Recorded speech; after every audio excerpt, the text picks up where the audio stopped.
Hello dear students, welcome to Ashwell Tech. Today we are going to perform another experiment of class 12th physics, and aim of the practical is to determine the refractive index of glass slab using a traveling microscope. यानी कि ये इस तरीके से एक glass slab होगी, इसका travelling microscope के जरिए ट्रैवलिंग माइक्रोस्कोप को यूज करके आपको इसका रिफ्रैक्टिव इंडेक्स निकालना है। इस ग्लास स्लैब का रिफ्रैक्टिव इंडेक्स निकालना है, ये अपना एम रहेगा।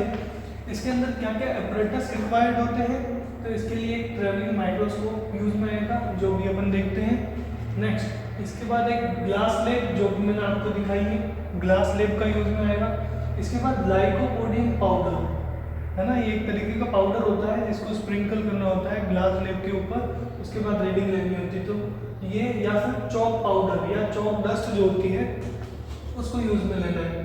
इसके बाद ये स्पिरिट लेवल, ये किस काम में आता है, ये लेवलिंग देखने के लिए कि जो ट्रैवलिंग माइक्रोस्कोप है ये सही लेवल पे है कि नहीं है ना।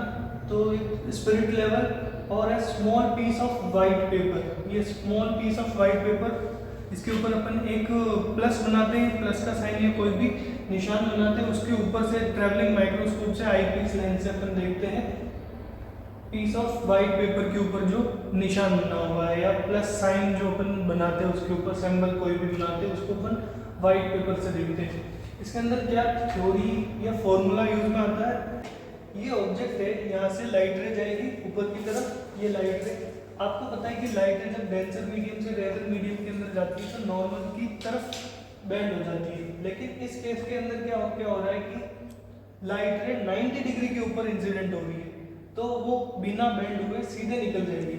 अब इस केस के अंदर इंसिडेंट रे किसी एंगल के ऊपर इंसिडेंट हो रही है, इस सरफेस के ऊपर वो नॉर्मल की तरफ बेंड हो रही है, ठीक है। अब इसको अगर पीछे की तरफ मिलाए अपन तो यहाँ पर इमेज बनती है ना। किसी भी इमेज को बनाने के लिए दो रेज की जरूरत होती है ना, तो यहाँ पर इमेज बनती है इस जगह पे, ये ऑब्जेक्ट है और इसकी इमेज यहाँ पे बनी है, यानी कि ऑब्जेक्ट आपको थोड़ा सा रेज्ड दिखाई देता है, उठा हुआ दिखाई देता है। अब इस केस के अंदर क्या होता है कि इसका अगर आपको रिफ्रैक्टिव इंडेक्स निकालना है तो इसकी रियल थिकनेस हमेशा सरफेस से मेजर की जाती है। तो इसकी रियल थिकनेस जो होगी, ये रियल थिकनेस, और इसकी apparent thickness, real thickness upon apparent thickness जो होता है इसका रिफ्रैक्टिव इंडेक्स होता है। इसको क्लास में अपन प्रूव भी करके बताते हैं। Real thickness upon apparent thickness, इनका जो रेशियो होता है ये वाली चीज होती है अपनी रिफ्रैक्टिव इंडेक्स। अब इस केस में अपन स्लैब के लिए किस तरीके से निकालेंगे रिफ्रैक्टिव इंडेक्स, तो देखो जब आप क्या करोगे, सबसे पहले स्लैब को हटा दोगे और एक वाइट पेपर लोगे, उसके ऊपर आपको क्रॉस बनाना है, उसको ट्रैवलिंग माइक्रोस्कोप के आईपीस लेंस से देखोगे, आपको एकदम क्लियर इमेज जहां पर लिखी है वो आपकी रीडिंग होती है R1, ठीक है। नेक्स्ट आपको क्या करना है, इसी पेपर के ऊपर इसको बिना हिलाए डुलाए इसके ऊपर आपको स्लैब रख देनी है, ग्लास स्लैब। ग्लास स्लैब रखोगे तो आपको पता है ऑब्जेक्ट रेज्ड दिखाई देगा, ऊपर की तरफ दिखाई देगा। जैसे ही ऑब्जेक्ट ऊपर की तरफ दिखाई देता है उस केस में जो ट्रैवलिंग माइक्रोस्कोप पे रीडिंग आती है उसको अपन बोलेंगे R2, है ना। नेक्स्ट अपन क्या करेंगे, स्लैब के ऊपर ये लाइकोपोडियम पाउडर छिड़क देंगे, और उस केस के अंदर लाइकोपोडियम पाउडर को उनको आईपीस लेंस से देखना है ट्रैवलिंग माइक्रोस्कोप के, तो लाइकोपोडियम पाउडर देखने इसके ऊपर यहाँ पे छिड़क देंगे लाइकोपोडियम पाउडर, और इस केस में जो रीडिंग आएगी उसको R3 बोलेंगे, ठीक है। अब आपको क्या करना है, इसकी रियल थिकनेस निकालनी है। तो रियल थिकनेस कैसे निकालोगे, R3 में से R1 माइनस कर दोगे तो आपकी रियल थिकनेस आ जाएगी। अपीयरेंट थिकनेस निकालनी है आपको, तो क्या करोगे, R3 में से R2 माइनस करोगे। ध्यान रखने वाली बात है कि सरफेस से मेजर होता है, इसलिए R3 में से R2 माइनस होगा, ना कि R2 माइनस R1, है ना, ये ध्यान रखने वाली बात है। R3 माइनस R2 आपकी आएगी अपीयरेंट थिकनेस। तो आपका जो रिफ्रैक्टिव इंडेक्स होता है, refractive index of glass with respect to air is equal to R3 minus R1 upon R3 minus R2। अब हम देखते हैं कि अपन को किन किन apparatus की जरूरत होती है इस प्रैक्टिकल के लिए। So dear students, these are the apparatus required for this experiment. This is travelling microscope, this is called travelling microscope because we can move it horizontally and vertically, ठीक है। इसके बाद आपको क्या, एक ग्लास स्लैब की ज़रूरत होगी, ग्लास स्लैब। इसके बाद एक वाइट शीट ऑफ पेपर चाहिए आपको, जिसके ऊपर आप प्लस मार्क करके रखेंगे, ठीक है। इसके बाद आपको लाइकोपोडियम पाउडर या फिर एक चॉक के पाउडर की ज़रूरत होगी, तो इससे हम पाउडर बना लेंगे, ठीक है। इसके बाद आपको एक स्पिरिट लेवल की ज़रूरत होगी, जो आपको ये इसके अंदर आप बबल देख पाएंगे। तो इसके लेवल को ठीक करने के लिए आप क्या करते हो, उसको यहाँ पर रख देते हो और आप चेक करते हो कि ये बबल बीच में है कि नहीं है, ठीक है। अगर ये बबल सेंटर में नहीं है तो यहाँ पे 2 स्क्रू दिए हुए होते हैं, ये स्क्रू फर्स्ट और ये इधर की तरफ ये वाला स्क्रू। इन दोनों स्क्रू को यूज़ करके आप इसको लेवल करते हो। तो जैसे मैं करके बताता हूँ आपको, है ना, ये इधर है, इसका मतलब इधर से ऊंचा है, ये बबल इधर की तरफ है, इसका मतलब ये इधर से हाइट में ज़्यादा है। तो आपको क्या करना पड़ेगा, इसको कम हाइट में करना पड़ेगा। आप देखना ये बबल उधर आ रहा है कि नहीं आ रहा, ये देखिए। मैं उसको स्क्रू को ओपन कर रहा हूँ और इधर देखना ये बबल सेंटर में आ जाएगा। ये ऑलमोस्ट सेंटर में आ चुका है ना। ये इस तरीके से अपन देख सकते हैं कि ये लेवलर से अपन लेवल करते हैं, ठीक है। ये सब जगह पे सेंटर में है, इसका मतलब अब हमारा ट्रैवलिंग माइक्रोस्कोप सही लेवल पर है। इसके बाद ये जो आप पूरा लेंस देख पा रहे हैं, इसको अपन बोलते हैं कंपाउंड माइक्रोस्कोप, ठीक है। कंपाउंड माइक्रोस्कोप होता है, इसके ऊपर की तरफ जो लेंस होता है इसको अपन आईपीस लेंस बोलते हैं, और ये जो नीचे की तरफ लेंस लगा हुआ होता है, इसके नीचे एक लेंस लगा हुआ है, उस लेंस को अपन बोलते हैं ऑब्जेक्टिव लेंस, ठीक है, क्योंकि ऑब्जेक्ट के पास में रखा होता है। तो इस केस में अपना ऑब्जेक्ट क्या है, ये पेपर है। इस पेपर को अपन को आईपीस लेंस से देखना है। ये इस तरीके से क्या हॉरिजॉन्टली और वर्टिकली ऊपर और नीचे मूव कर सकता है, इसलिए इसको अपन ट्रैवलिंग माइक्रोस्कोप बोलते हैं। इसको अगर हॉरिजॉन्टल मूव कराना है तो इस स्क्रू से करवाते हैं, और अगर इसको वर्टिकली मूव कराना है तो इसको आप देखिए, इसके पीछे की तरफ एक स्क्रू होता है, ये स्क्रू। इस स्क्रू से अपन इसको वर्टिकली ऊपर और नीचे अप एंड डाउन मूव करा सकते हैं, ठीक है। और ये जो स्क्रू लगा हुआ है, इससे ये जो कंपाउंड माइक्रोस्कोप है इसको ऊपर और नीचे ले जाया जाता है, ये देखिए, ये है ना। और ये जो पीछे स्क्रू है, पीछे वाला जो स्क्रू है, इससे आप क्या करते हो, इसको ऊपर और नीचे ले जा सकते हो, ये देखो वर्टिकली, है ना। अपन हॉरिजॉन्टल मूव कराने की इसको ज़रूरत होती नहीं है, क्योंकि अपन पेपर को मूव करा देते हैं यहाँ पे। अब हम इस स्केल का, इस माइक्रोस्कोप की स्केल जो होती है उसका लीस्ट काउंट निकालना सीखेंगे। तो आप देखेंगे कि यहाँ पे 0 से 1 सेंटीमीटर जो है, 0 से 1 सेंटीमीटर तक आप देखेंगे कि इसके अंदर 20 डिविजन्स है, यानी कि ये जो मेन स्केल है उसका जो लीस्ट काउंट होगा वो 1/20 हो जाएगा। आप देखेंगे ये जो वर्नियर स्केल है इसके अंदर नंबर ऑफ़ डिविजन्स है 50। आप देखो 1 से 10 के बीच में 10 डिविजन्स है, इसके बाद 10 डिवीजन 10 10, इस तरीके से ये 50 डिविजन्स होते हैं, है ना। तो ये आप लीस्ट काउंट निकालेंगे, इधर देखो, तो least count of the apparatus निकालना है आपको। तो कैसे निकालोगे, आप निकालोगे least count of main scale upon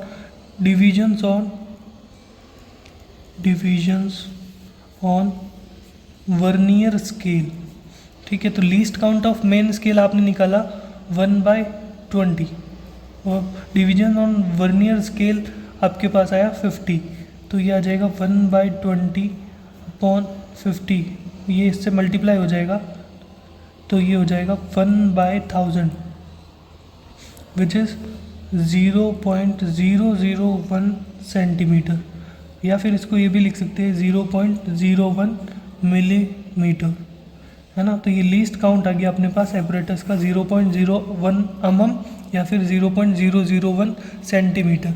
आप देखेंगे कि आपके पास फॉर्मूला होता है रिफ्रैक्टिव इंडेक्स निकालने के लिए, real thickness of glass upon apparent thickness of the glass, है ना। तो ये अपन रियल थिकनेस कैसे निकालते हैं, R3 माइनस R1 से, और अपेरेंट थिकनेस अपन ने निकाली थी R3 माइनस R2 से। अब ये R1 R2 R3 आप एक्सपेरिमेंट से किस तरीके से निकालेंगे? तो सबसे पहले आपको क्या करना है, R1 निकालने के लिए आप क्या करेंगे, R1 होता है रीडिंग विदाउट ग्लास लेब, है ना। जब ग्लास लेब नहीं हो तब आपको रीडिंग लेनी है। उस केस के अंदर आपको क्या करना है, सबसे पहले मेन स्केल की रीडिंग लेनी है, ठीक है। उसके बाद आपको क्या करना है, वर्नियर स्केल की रीडिंग लेनी है, या फिर वर्नियर स्केल के अंदर डिवीजन लेने, उसको लीस्ट काउंट से मल्टीप्लाई करना है, ठीक है। अब आपको क्या करना ना, ये रीडिंग ये R1 होगी, जिसका फॉर्मूला होगा main scale reading plus vernier scale reading into least count. ये आप कर दोगे, ये आपकी टेबल बन जाएगी। सीरियल नंबर यहाँ पे डाल दीजिए, ठीक है। ये फर्स्ट रीडिंग, सेकंड और थर्ड, इस तरीके से रीडिंग्स ले सकते हैं आप। अब हम अपने एपरेटस पे देखते हैं या ट्रैवलिंग माइक्रोस्कोप के ऊपर देखते हैं कि किस तरीके से रीडिंग्स ली जाती है। अब आपको क्या करना है, ये इस तरीके से plus sign white sheet of paper के ऊपर रखना है और आपको इसके नीचे रख देना है इसको, ठीक है। तो अब आप इसको लूज़ करोगे और इसको ऊपर और नीचे ले जाओगे और आप देखोगे कि कहाँ इसकी इमेज एकदम क्लियर बन रही है।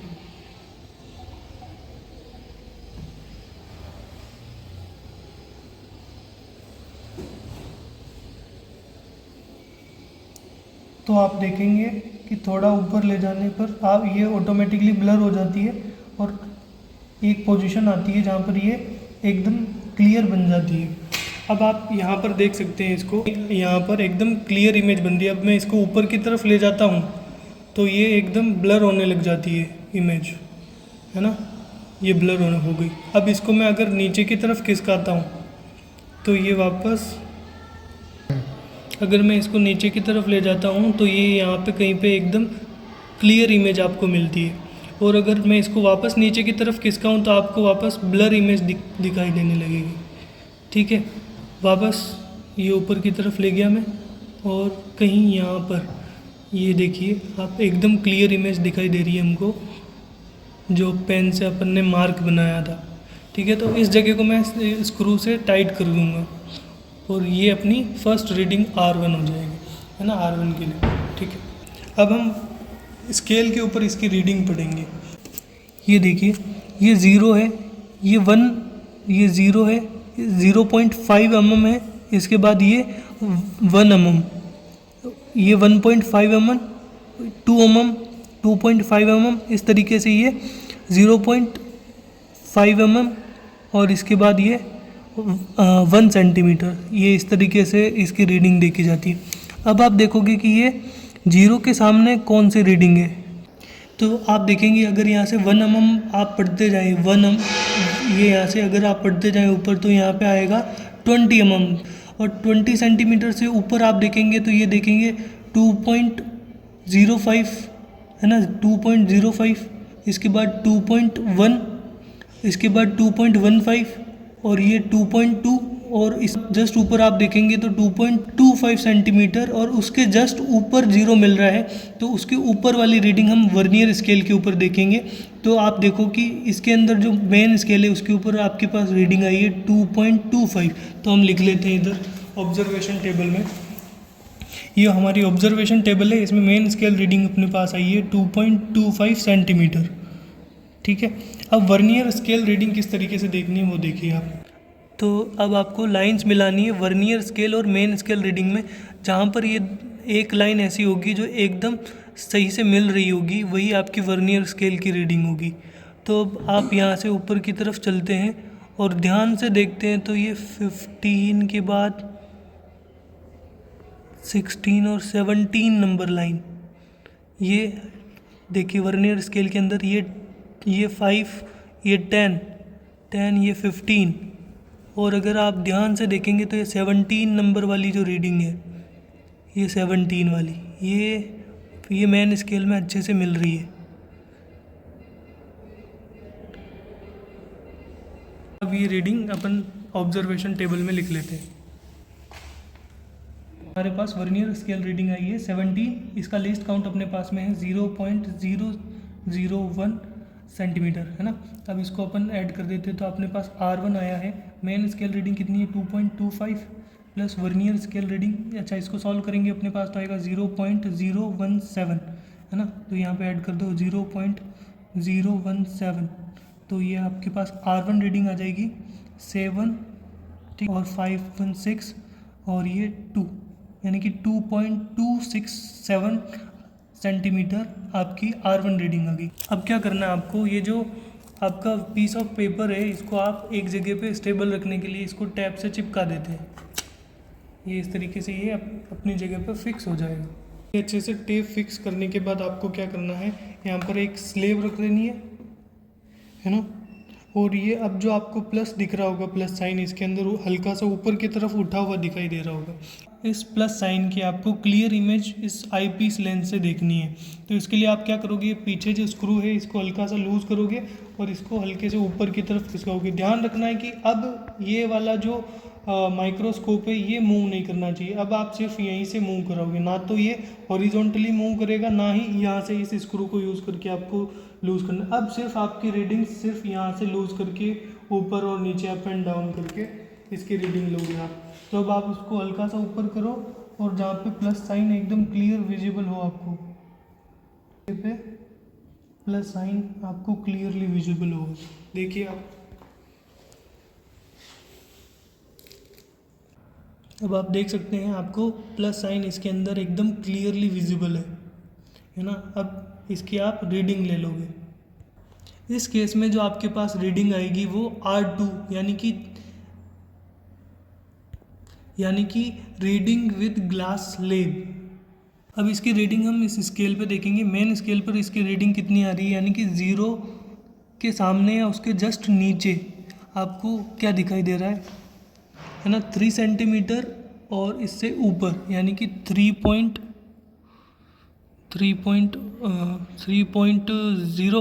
है ना, 3.05 आपको इसके अंदर दिखाई दे रहा है। तो इसकी मेन स्केल रीडिंग आ गई आपके पास 3.05 और वर्नियर स्केल के अंदर आपको कौन सी दो लाइंस एकदम अलाइन दिख रही है, एक दूसरे से स्ट्रेट लाइन के अंदर दिख रही है, वो देखिए।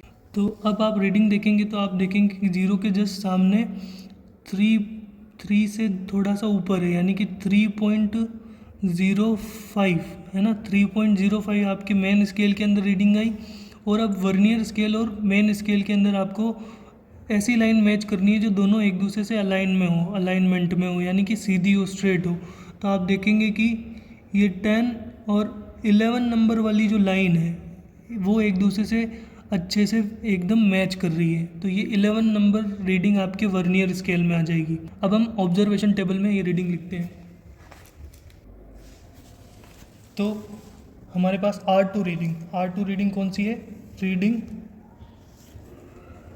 विद ग्लास लेब है ना। इसको R2 रीडिंग बोलेंगे। वही सीरियल नंबर फर्स्ट वाला या सेकंड ले लो। मेन स्केल के अंदर रीडिंग आई है अपने पास 3.05 सेंटीमीटर है ना। वर्नियर स्केल की रीडिंग अपने पास आई है 11 इंटू लीस्ट काउंट होता है अपने पास 0.001 सेंटीमीटर। इसको अपन कैलकुलेट करेंगे तो अपने पास आएगा 0.011, ठीक है। इन रीडिंग R2 आपको क्या करनी है, इन दोनों को ऐड कर देना है। तो ये आ जाएगा आपके पास में 3.061 सेंटीमीटर। अब हम R3 रीडिंग निकालेंगे। R3 रीडिंग के अंदर आपको क्या करना है, इस केस के अंदर जो आपके पास ग्लास लेब होगी उसके ऊपर लाइकोपोडियम पाउडर या फिर जो चौक पाउडर होता है उसके ऊपर स्प्रेड कर देंगे। उस केस में अपन रीडिंग लेंगे, यानी कि पाउडर ऑन, तो क्या करेंगे, पाउडर, इस केस में अपन क्या करेंगे, पाउडर ऑन ग्लास लेब। आइए देखते हैं ट्रेवलिंग माइक्रोस्कोप पे इसकी रीडिंग। इस ग्लास लेब पर हम ये जो चौक पाउडर है उसको छिड़क देंगे। बहुत थोड़े अमाउंट के अंदर होगा।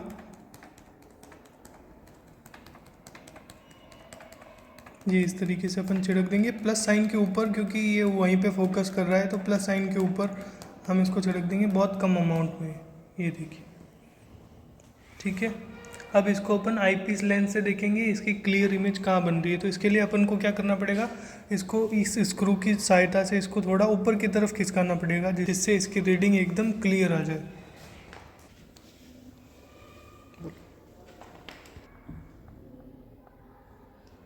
ये अगर आप देखना चाहें तो आईपीस लेंस में देखिए।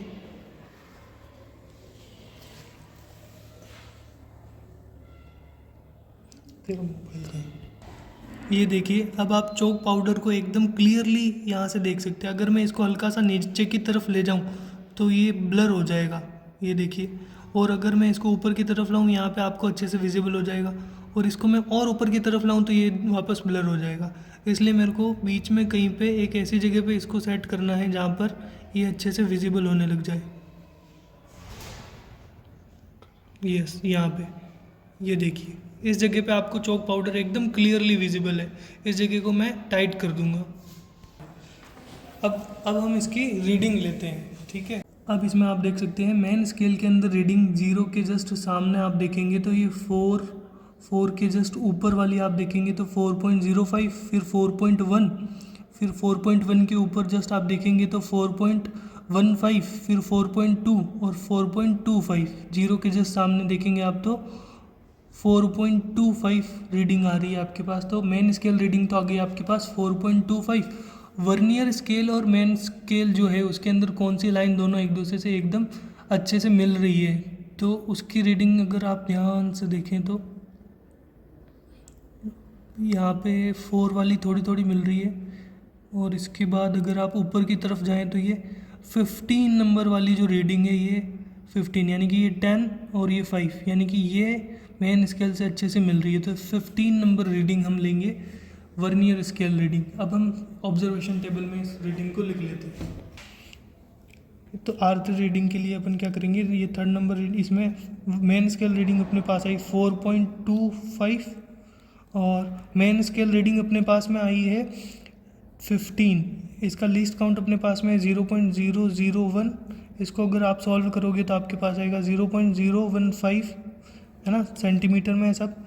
आप इन दोनों को ऐड कर दोगे अब, मेन स्केल रीडिंग और वर्नियर स्केल रीडिंग, है ना, तो ये आपके पास में आएगा 4.25 प्लस 0.015 विच इज़ 4.265 सेंटीमीटर, है ना। तो ये आपकी 3 रीडिंग्स दी है। अब आप ग्लास लेब को बदल के भी, यानी कि इसको इन्वर्ट करके भी आप ये वाली रीडिंग्स ले सकते हो, 2nd 3rd।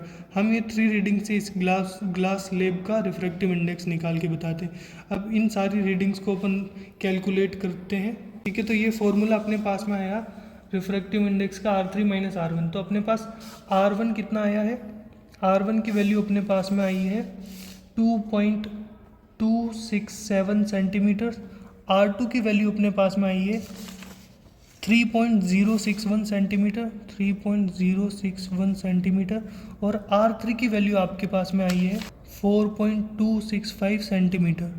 अब हम फॉर्मूला लगाएंगे रिफ्रैक्टिव इंडेक्स का of glass slab with respect to air is real depth upon apparent depth. Real depth यानी कि R3 माइनस R1 और अपेरेंट डेप्थ कितनी है, R3 माइनस R2, है ना। इनकी वैल्यूज़ रखेंगे अपन। R3 की वैल्यू है अपने पास 4.265 सेंटीमीटर, माइनस R1 की वैल्यू है आपके पास 2.267 सेंटीमीटर, और नेक्स्ट R3 की वैल्यू आपके पास 4.265 सेंटीमीटर्स, और R2 की वैल्यू आपके पास में है 3.061 सेंटीमीटर। इसको कैलकुलेट करेंगे तो हमारे पास आंसर आएगा, आता है 1.55, है ना। इसकी कोई यूनिट नहीं होती है, यूनिट लेस होता है, इसलिए 1.55 अपना रिफ्रैक्टिव इंडेक्स आया है ग्लास का। इसका ग्लास के लिए अपन जनरली अगर रिफ्रैक्टिव इंडेक्स देखते हैं तो ये अपने पास आता है 1.50 या 1.5 के आसपास आता है, और अपनी एक्सपेरिमेंट से आया है 1.55 which is almost equal to the theoretical value of the refractive index of glass. तो इस तरीके से हमारा एक्सपेरिमेंट सक्सेसफुल होता है, इस तरीके से हमारा एक्सपेरिमेंट कंप्लीट होता है। Thank you.